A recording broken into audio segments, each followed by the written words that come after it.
Belki bir şarkının her sesinde, belki bir sahil meyhanesinde, belki de içtiğim sigaranın dumanısın.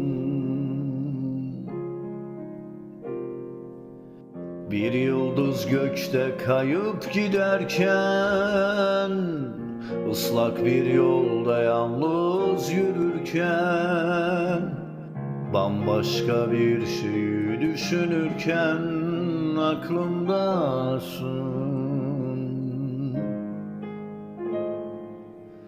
Geçmiş değil bugün gibi yaşıyorum hala seni, sen hep benim yanımdasın.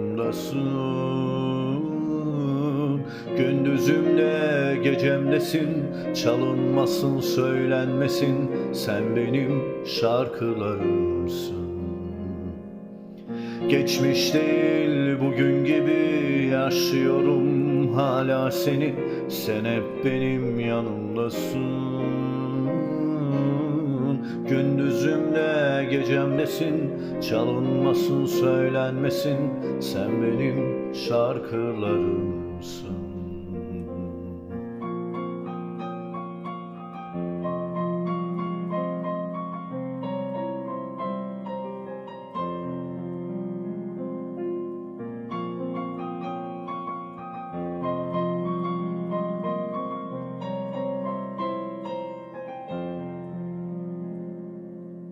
Sanki hiç gitmemiş hep var gibi, bir sırrı herkesten saklar gibi, sessizce sokulup ağlar gibi yanındasın.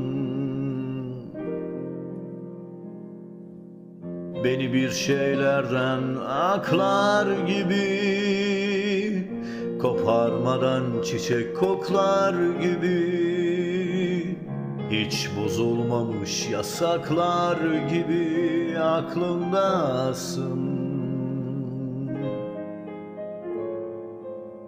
Geçmiş değil bugün gibi yaşıyorum hala seni, sen hep benim yanımdasın. Gündüzümde gecemdesin, çalınmasın söylenmesin, sen benim şarkılarımsın.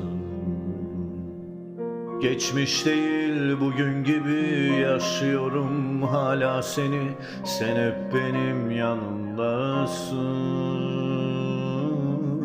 Gündüzümde gecemdesin, çalınmasın söylenmesin, sen benim şarkılarımsın.